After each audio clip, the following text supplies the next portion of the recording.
one of the most comprehensive breakdowns of it on X because it's quite stunning. So apparently, through the use of LiDAR, they have discovered that there are enormous structures underneath the Great Pyramid that go kilometers. Did archaeologists find a coffin floating in an underground lake beneath Giza?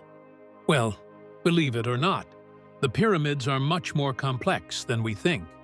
And there have been long-standing rumors about the underworld of Egypt's pharaohs, stretching back more than 2 millennia to Herodotus, medieval chroniclers, and early explorers who all wrote about water-filled chambers beneath the sands of Giza.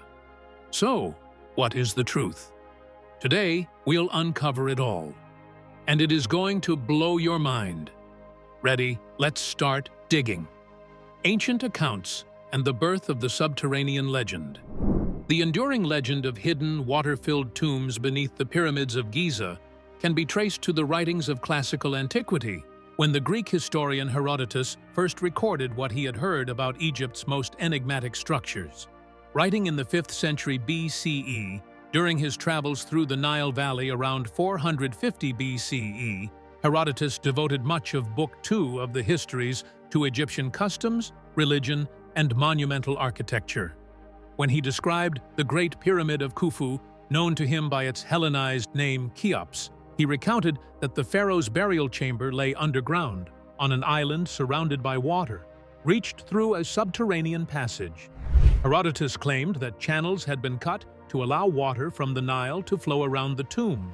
Though he never saw the interior himself and relied largely on local informants, his account became the earliest written suggestion that water was intentionally incorporated into the pyramid's hidden design. So, the suggestion of a lake beneath the pyramids is not as outlandish as it sounds. Herodotus visited Egypt when many of the pyramid complexes were already 2 millennia old, and most internal passages had long since been sealed or looted. His Egyptian guides, interpreting the ancient monuments through the lens of their own late-period beliefs, may have described Khufu's tomb in symbolic or allegorical terms. Yet Herodotus recorded the tale as literal, imagining an engineered waterway beneath the pyramid, a hydraulic marvel consistent with Greek fascination for subterranean architecture. The image was powerful. It implied that the builders of Giza had harnessed the Nile itself to guard their king's remains. Later writers and travelers would inherit this notion, often embellishing it with ever deeper lakes and more mysterious sarcophagi lying beneath the plateau.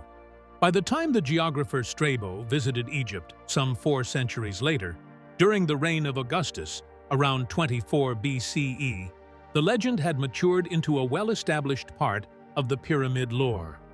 In his Geographica, Book 17, Strabo offered a brief but intriguing remark about a stone door that led down through a hidden well into the interior of one of the pyramids. Though he did not mention water directly, later interpreters combined his statement with Herodotus's earlier description, imagining a complex of underground canals and secret chambers accessible only through these concealed passages. Strabo's note likely referred to the narrow descending corridors discovered centuries later within the Great Pyramid, some extending more than 100 meters underground. But his phrasing, hidden well, suggested to later generations that a water element was somehow integral to the design. The persistence of this imagery owes much to the symbolic and religious associations of water in ancient Egyptian cosmology. In creation, myths recorded on temple walls and papyri, the universe began as the Nun, a boundless, dark, primordial ocean from which the first land and the sun god emerged. Water represented both the chaos before creation and the potential for rebirth. The annual flooding of the Nile was the earthly manifestation of this cosmic renewal, bringing fertility and life to the land. To the Egyptians, the deceased king was not simply dead. He was reborn as Osiris, the divine ruler of the underworld. Osiris himself was closely tied to water. His myth involved dismemberment, submersion, and resurrection, often localized in the Nile Delta, where his body was said to have been cast into the river. The pyramid texts of the 5th and 6th dynasties, carved around 2400 BCE on the inner walls of Saqqara pyramids, already invoke Osiris and speak of the king's journey through the waters to reach the stars. This deep religious symbolism may explain why later Egyptians told Herodotus that Khufu rested on an island encircled by water. To describe a tomb immersed in the element of Osiris was to convey not a physical mote, but a metaphysical truth. The king had passed into the regenerative waters of the afterlife. Over centuries, however, metaphor was mistaken for architecture. When Herodotus's account was rediscovered by Greek and Roman scholars, and later by Renaissance antiquarians, his figurative descriptions were taken at face value. The myth of an actual hydraulic tomb thus began to solidify. By the Ptolemaic period, when Strabo toured Egypt, the plateau of Giza was already a landscape of ancient mystery. Many of its causeways and shafts had filled with silt and seasonal floodwater. The presence of natural groundwater seepage, especially in the western and southern sectors of the plateau, may have reinforced local tales of buried lakes. Even today, the bedrock beneath Giza lies close to the water table of the Nile Valley, which fluctuates seasonally. The lower chambers of several tombs and shafts discovered by archaeologists in the modern era, including those near Khafra's Causeway, have been found partly submerged after heavy flooding. These observable pools of water gave later storytellers a tangible basis for the legends recorded 2 millennia earlier. Moreover, the concept of a ruler interred within living water resonated too strongly to die. Each generation of travelers, from Greek historians to Roman geographers and later Arab chroniclers, reinterpreted Giza's silence in the language of their own culture. Even the Muslims noted the enduring rumors, medieval Arab chroniclers, and the persistence of the watery underworld. During the medieval Islamic period, Egypt's ancient monuments remained objects of deep fascination, and nowhere was this more evident than in the writings of Arab scholars who sought to interpret the colossal pyramids of Giza through the lens of their own scientific curiosity and religious worldview. Among the most influential of these were Abd al-Latif al-Baghdadi and Taqi al-Din Ahmad al-Makrizi, whose detailed chronicles preserved and transformed older traditions about what lay hidden beneath the sands of Giza.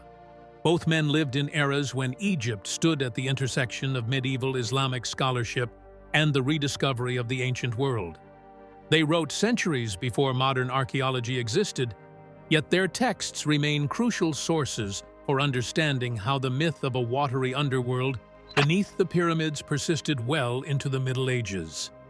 Abd al-Latif al-Baghdadi, born in Baghdad during the Abbasid Caliphate, was a physician, philosopher, and traveler who spent several years in Egypt under the rule of the Ayyubid Sultan al-Adil I, the brother of Saladin.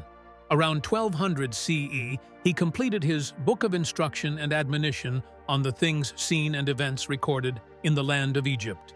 In this work, Abd al-Latif described the pyramids in vivid detail, blending direct observation with inherited oral accounts. He recorded stories from local Egyptians and Coptic custodians who spoke of subterranean passages, hidden chambers, and flooded tunnels extending deep beneath the plateau. He wrote that some of these passages were filled with water, and that the pyramids might serve as repositories for ancient sciences and wisdom, preserved within sealed stone chests. Although he dismissed some of the more extravagant local legends, his own writings lent scholarly legitimacy to the idea that the pyramids contained underground chambers protected by water. By the 12th and 13th centuries, when Abd al-Latif wrote, Egypt's population viewed the pyramids through a complex blend of reverence and fear. The old pharaonic religion had long vanished, replaced by Islamic monotheism, yet the aura of mystery surrounding the pyramids survived. Locals called them the Ahram, a term derived from the Arabic haram, meaning sacred or forbidden, and considered them ancient storehouses of wisdom, talismans, or even pre-flood monuments built by antediluvian kings. In this context, the recurring notion of water-filled tunnels beneath Giza acquired a symbolic function. Water served as both a divine barrier and a purifier, preserving what the ancients had hidden from human reach. More than a century later, the Egyptian historian Taqi al-Din Ahmad al-Makrizi, writing during the Mamluk period, continued this intellectual inheritance. His monumental work, Sermons and Considerations in the Description of Districts and Monuments, compiled between 1415 and 1440 CE, offered an encyclopedic description of Cairo, its monuments, and the surrounding lands. In its sections on Giza, al-Makrizi recorded both earlier written traditions and the living folklore of his own time.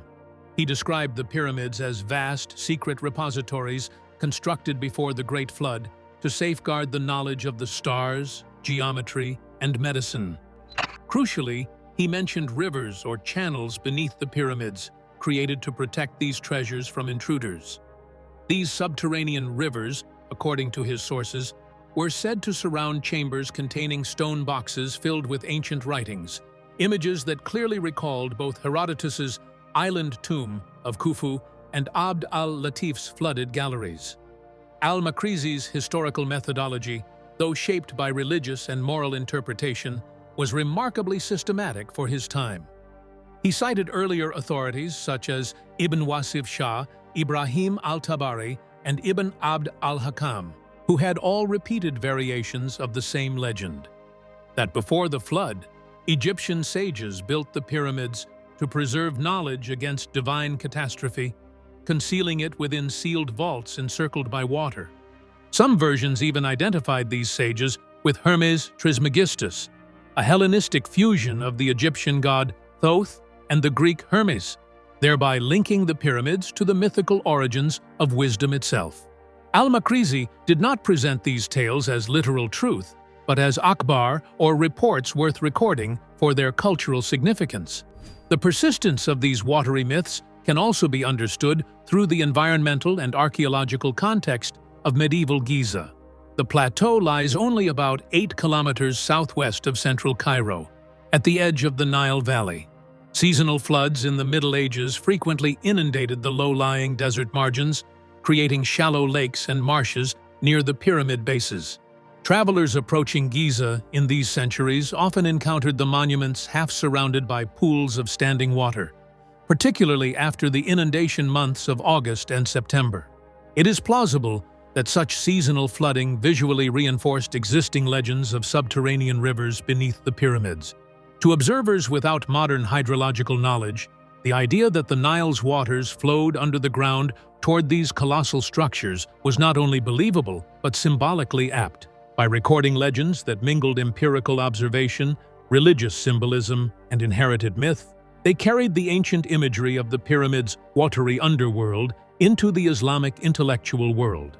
While Herodotus and Strabo had introduced the idea to the Greco-Roman imagination, Abd al-Latif and al-Makrizi transmitted it to the Arabic-speaking world of scholars, poets, and travelers. Their writings circulated widely in manuscript form and later influenced European Orientalists and explorers of the 17th to 19th centuries.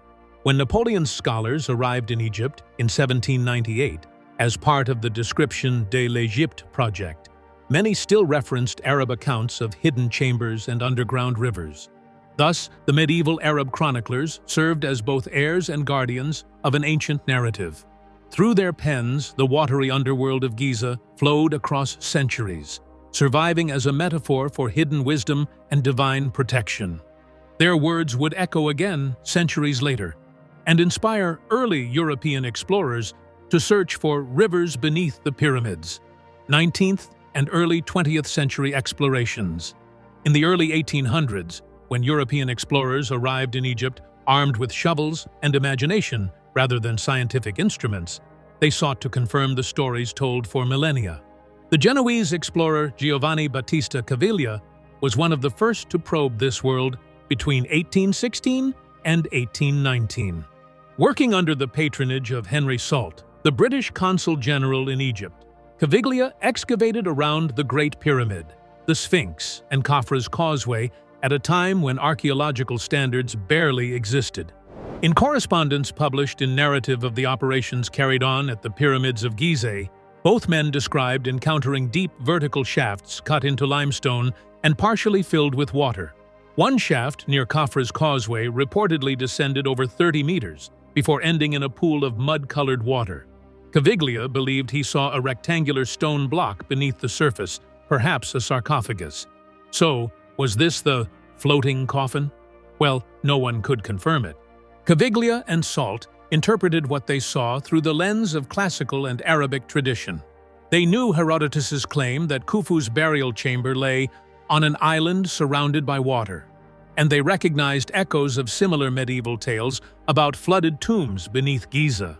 When they described a sepulchral cavity filled with water or a great chest beneath its surface, they were reenacting myth. Their romantic phrasing, published and reprinted across Europe, inspired travelers, writers, and pseudo-scholars alike. By the mid-1800s, newspaper readers in London and Paris believed that explorers had found proof of Egypt's underwater tombs. Other 19th-century excavators repeated similar observations. In 1837, the British officer Richard William Howard Vyse, who blasted open chambers inside the Great Pyramid, noted several lower shafts inundated with Nile seepage during the flood months of August and September. His crews mistook these seasonal floodwaters for traces of a lost subterranean canal system, lending new life to the idea that the pyramid builders had designed hydraulic tombs. Yet geological surveys later in the century began to demystify the phenomenon. The plateau's limestone bedrock, rich in fissures and layers of porous strata, allowed Nile groundwater to percolate upward during annual inundations. These natural processes, described in field notes by Flinders Petrie and George Reisner, explained the underground lakes without recourse to ancient engineering marvels. By the early 20th century, Egyptian archaeology had evolved from antiquarian adventure into a disciplined science. Egyptian scholars took the lead in studying their own heritage, and excavations became methodical, documented, and state-supervised. Within this context, Selim Hassan, a pioneering Egyptian archaeologist, conducted one of the most exhaustive surveys of the Giza Plateau between 1929 and 1939-1949 under the Department of Antiquities and Cairo University. His multi-volume excavations at Giza, published through the 1930s and 1940s, remains a cornerstone of archaeological reporting. Hassan's work combined meticulous mapping with geological and hydrological analysis, finally grounding centuries of speculation in data. Hassan's teams excavated a network of vertical shafts around the Khafra Causeway, many descending more than 30 meters. Several of these ended in waterlogged chambers, the same type of features that had fascinated Caviglia a century earlier. Hassan carefully recorded their dimensions, composition, and water levels. He confirmed that the liquid accumulation resulted from the rise of the Nile's subterranean water table, not from any ancient canal system. Seasonal variation in river levels, fluctuating by several meters each year, caused the groundwater to invade the deepest tombs. The effect, however, was extraordinary. A carved limestone chamber containing a sarcophagus half submerged in still water. To the eye, it was as if the pharaoh's coffin floated in an underground lake. These findings marked a turning point. Hassan's documentation proved that Giza's subterranean waters were natural, yet the imagery they evoked perfectly matched Herodotus's ancient tale of Khufu's island tomb. Journalists and visitors could not resist the parallel. Newspapers described the discoveries as mysterious flooded catacombs, and even scientific photographs published in the Bulletin de l'Institut Français d'Archéologie Orientale were republished in popular magazines under sensational captions. However, Hassan's decades of research concluded what earlier explorers had only glimpsed. Beneath the Giza Plateau lay a labyrinth of natural fissures, unfinished tombs, and shafts repeatedly filled by the Nile's groundwater. There were no hidden rivers or secret temples, but there was truth behind the imagery. The watery underworld of legend had geological roots. But if that is the case, why does the floating coffin myth endure? Well, partly because the myth's origins lay in real archaeological work. The floating coffin narrative is thus a digital reanimation of Egypt's oldest mythic themes: water, death, and the hidden underworld. The rumor began to circulate around 2018 and 2019, a time of renewed global interest in Egyptian archaeology following high-profile discoveries at Saqqara and Luxor. Yet when archaeologist Zahi Hawass's team had entered the shaft's lowest chamber, about 30 meters below ground, to measure groundwater roughly 1.5 meters deep. The sarcophagus, carved from Aswan granite, rested on the chamber floor, and the water was stagnant seepage from the Nile's aquifer. It never floated, moved, or contained human remains. The persistence of the floating coffin myth reflects a deep historical continuity. For over 2 millennia, writers and explorers, from Herodotus in the 5th century BCE to Arab chroniclers like al-Makrizi in the 13th century CE, imagined water flowing beneath the pyramids, concealing hidden tombs or knowledge. 19th century explorers Giovanni Battista Caviglia and Henry Salt described flooded shafts and speculated about submerged burials, while 20th century archaeologists such as Selim Hassan documented groundwater intrusion beneath Khafra's causeway. Hawas's rediscovery seemed to bring these legends full circle. The viral myth condensed this long tradition into a single haunting image: a coffin adrift in an underground lake. By the early 20s, social media algorithms had amplified the story beyond correction. Dozens of channels and websites presented it as fact. Some versions claimed the coffin contained an unknown skeleton, while others alleged that the Egyptian government had sealed the site due to curses. None of these claims appeared in official reports. The Supreme Council of Antiquities, which maintains detailed excavation logs, has confirmed that no floating coffin or new discovery exists beneath Giza. The Osiris shaft remains a well-studied late-period cenotaph, not a secret tomb. Despite repeated debunkings, the myth endured through its symbolic resonance. The coffin floating in darkness mirrors one of humanity's oldest archetypes: descent into the watery underworld. In 2021, Hawass publicly dismissed the rumor, stating, "There is no floating coffin under Giza. The Osiris shaft contains groundwater and an empty granite sarcophagus, not a mystical lake." The Egyptian Ministry of Tourism and Antiquities soon released official schematics showing the site's depth, dimensions, and natural water levels, corroborated by studies from the American Research Center in Egypt in 2022. Yet myth thrives on ambiguity. Because the shaft remains closed to the public, few can verify the truth firsthand. The rest was left to the enduring human impulse to imagine. Well, that's it for now. Thanks for watching. Did you like this video? If you did, please consider liking, dropping a comment, and hitting the subscribe button so that you don't miss out on our new uploads. Also, don't miss this video you see on your screen right now. It's truly unbelievable.